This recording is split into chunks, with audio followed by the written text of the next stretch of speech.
할렐루야. 오늘 매일 주님과 함께 오늘은 찬송가 426장입니다. 이 죄인을 완전케 하시옵고 부르며 시작하겠습니다.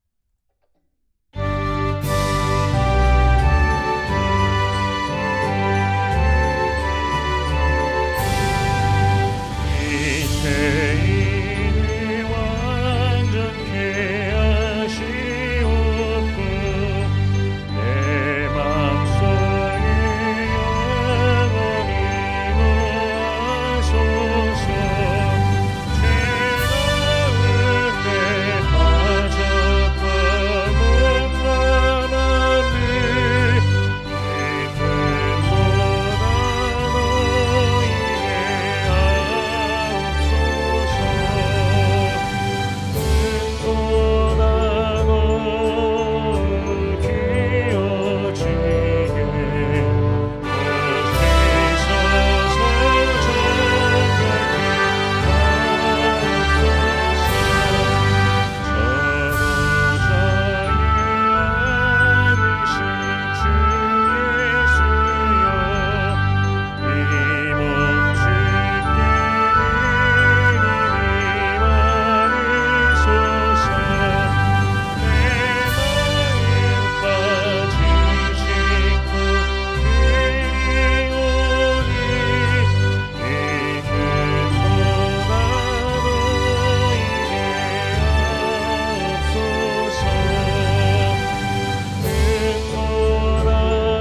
아멘. 오늘 매일 주님과 함께 우리가 함께 나눌 말씀은 열왕기상 13장 1절에서 10절까지의 말씀입니다.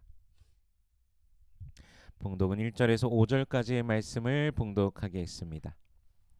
보라, 그때 하나님의 사람이 여호와의 말씀으로 말미암아 유다에서부터 베델에 이르니 마침 여로보암이 제단 곁에 서서 분향하는지라. 하나님의 사람이 제단을 향하여 여호와의 말씀으로 외쳐 이르되, 제단아 제단아, 여호와께서 이와 같이 말씀하시기를, 다윗의 집에 요시아라 이름하는 아들을 낳으리니 그가 내 위에 분향하는 산당 제사장을 내 위에서 제물로 바칠 것이요 또 사람의 뼈를 내 위에서 사르리라 하셨느니라 하고, 그날에 그가 징조를 들어 이르되, 이는 여호와께서 말씀하신 징조라. 제단이 갈라지며 그 위에 있는 재가 쏟아지리라 하매, 여로보암 왕이 하나님의 사람이 베델에 있는 제단을 향하여 외쳐 말함을 들을 때 제단에서 손을 펴며 그를 잡으라 하더라. 그를 향하여 편 손이 말라 다시 거두지 못하며, 하나님의 사람이 여호와의 말씀으로 보인 징조대로 제단이 갈라지며 재가 제단에서 쏟아진지라. 아멘. 잠시 기도하겠습니다. 은혜로우신 주님 감사합니다. 그리스도 예수의 놀라우신 그 은혜와 사랑, 십자가 사랑 보혈의 능력으로 우리를 죄와 사망의 권세에서 건져내 주시고 영원한 생명을 주시니 감사합니다. 우리들의 매일의 삶 속에서 성령께서 우리 함께 하시고 우리를 돌보시고 지키시고 위로하시며 인도하시며 이끌어 주시니 감사합니다.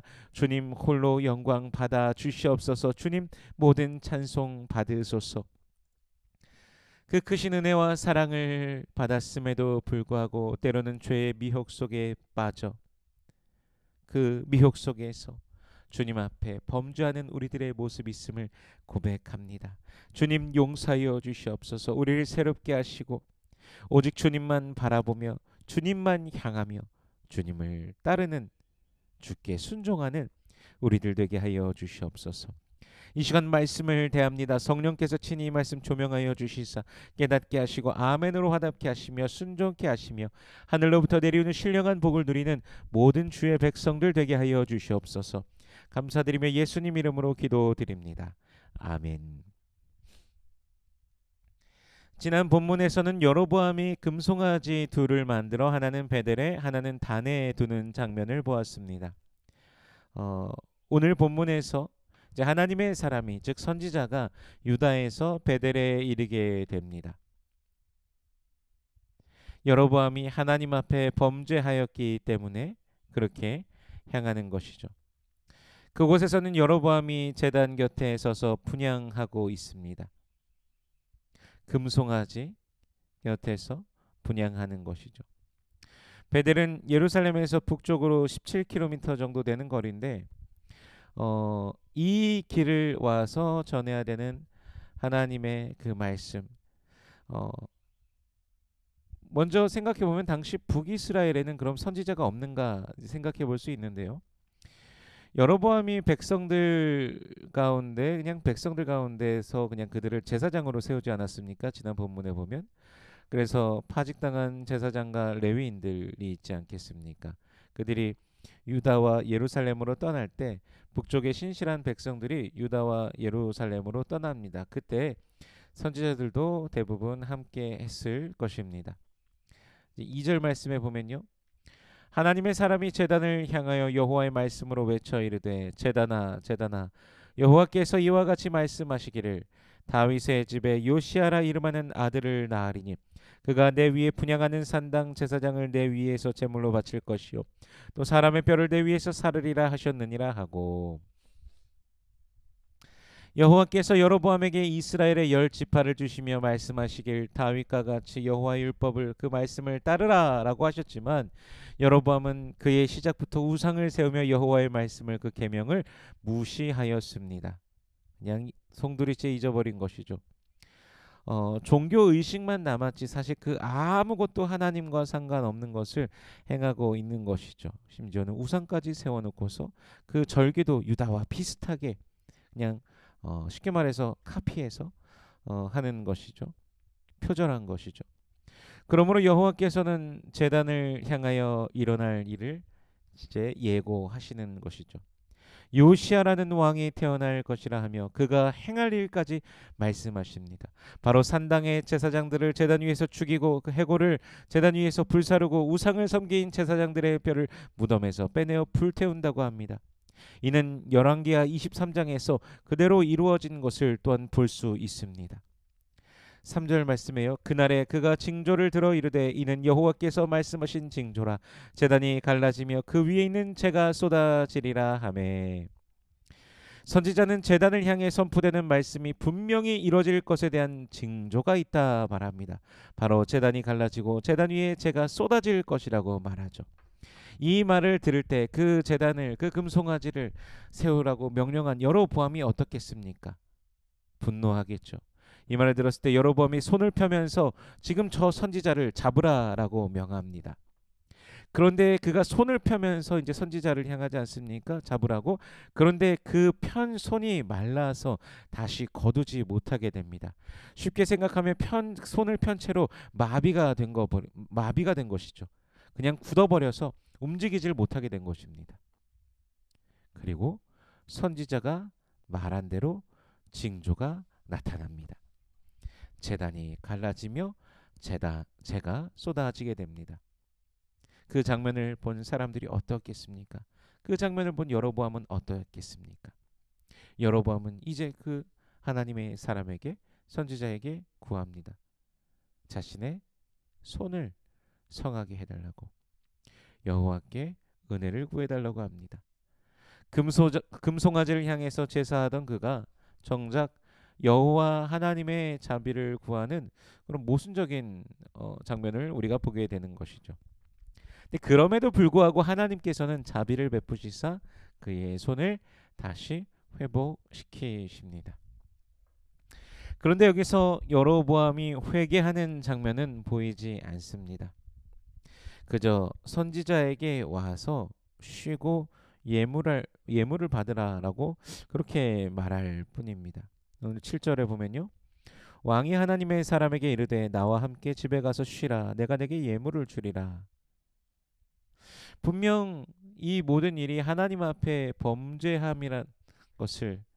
범죄하였기 때문이란 것을 깨달았을 텐데, 알았을 텐데, 그럼에도 불구하고 그가 회개하는 장면이 전혀 보이지 않는 것이죠. 그저 선지자에게 와서 쉬고 예물을 받으라고 하는 것, 선지자가 함께 있다는 것을 보이며 또 우호적인 것을 백성들에게 보여주려고 하는 것입니다. 사실 이전에 사울도 비슷한 모습을 보였습니다. 사무엘에게 책망받았을 때 그럼에도 불구하고 자신과 함께 가달라고 하였습니다. 그러니까 사람들 앞에서 자신의 체면을 세워달라고 했던 것이죠. 여로보암도 마찬가지일 것입니다. 하지만 하나님께서는 이미 선지자에게 결코 떡도 먹지 말고 물도 마시지 말고 왔던 길로 되돌아가지 말라 말씀하셨기에 선지자는 그 말씀을 따릅니다. 돌아가는 길조차도 다른 길로 돌아갑니다. 선지자에게는 하나님의 그 말씀, 계획만 전하는 것이 아니라 행동으로도 주님의 거룩하심을 드러내야 됐습니다. 우상 숭배가 편만해진 그곳에서 결코 어울려서는 안 됐습니다. 말씀을 전하는 자로서 하나님께 순종하며 우상 숭배의 현장과는 완전한 단절을 해야 됐습니다. 오늘날 조국 대한민국과 서구 사회는 기독교의 위기를 맞이하고 있습니다. 점점 기독교 인구는 줄어갑니다. 생명력을 잃어가고 있습니다. 얼마 전에 한 그 독일에서 미랄 선교단으로 이제 선교하시는 그 분의 말씀하시는 것을 잠시 들은 것이 있는데 그들이 그렇게 찬양하면서 이제 선교하면서 여러 교회를 다니는 중에 찬양하는 중에 이제 예배 시간이었죠. 그때 이제 무릎 꿇고 두 손을 높이 들고 또 기도하였다고 합니다. 그런데 그 장면을 본 이제 그 지역에서 온 어떤 목사 분이 그 교단의 총회장에게 연락을 해서는 안 될 행동을 하였다라고 하면서 그렇게 서신을 보냈다라고 합니다. 그러므로 인하여서 또 어떤 그 징계도 그 교회 가운데 내려오게 되고 당연히 무릎 꿇고 손 들고 기도하는 것이 마땅한 행동일 터인데 그런 것조차도 안 된다고 하는 모순적인 상황이 서구의 교회들에서 일어나고 있는 것이죠. 이제 앞으로도 또 우리 조국 대한민국의 교회들 또 미국에 있는 교회들도 그런 일이 일어나지 않을 것이라고 장담할 수 없습니다. 말씀으로부터 점점 멀어지고 말씀을 인본주의적 사고, 사람 중심에서 생각하고 접근함으로 인하여서 하나님 중심이 아니라 인간의 마음대로 인간이 원하는 대로 해석하면서 그런 일들이 발생한 것입니다. 주 예수 그리스도께서 주신 은혜를 아주 값싸게 여기고 그 무엇보다도 값지고 귀한 것으로 그 무엇으로도 대신할 수 없는 은혜로 여기는 것이 아니라 아주 값싸게 여기고 사람이 원하는 대로 마음대로의 신앙으로 살아가기 때문에 발생하는 문제일 것입니다. 주님을 나를 구원하신 구세주, 나의 주인이시라는 것보다 편리한 대로 신앙생활하는 것이 편만해진 세상을 또 살아가기 때문은 아닐까 생각됩니다. 주님을 향한 잃어버린 열심을 회복하고 오직 주의 말씀에 순종하는 우리가 되길 원합니다.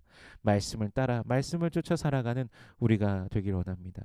정말 예수 믿는 자는 예수께 순종하는 자입니다. 정말 예수 믿는 자는 예수를 따르는 자입니다. 참된 신자로서 오늘을 살아가며 주님의 구원을, 주님의 생명을 누리는 복된 하루가 되시길 주 예수 그리스도의 이름으로 축원합니다. 기도하겠습니다. 은혜로우신 주님 감사합니다. 예수 안에 있는 그 구원으로 인하여 주께서 우리에게 허락하신 영원한 생명으로 인하여 감사와 찬양과 영광을 올려드립니다. 오늘도 저 천성을 바라보면서 믿음으로 걸어가게 하시니 감사합니다. 예수 안에 있는 구원을 기뻐하며 다른 박질하는 주의 백성들 되어지게 하여 주시옵소서. 하나님의 사랑을 기뻐하며 믿음으로 나아가는 우리 모두가 되게 하여 주시옵소서.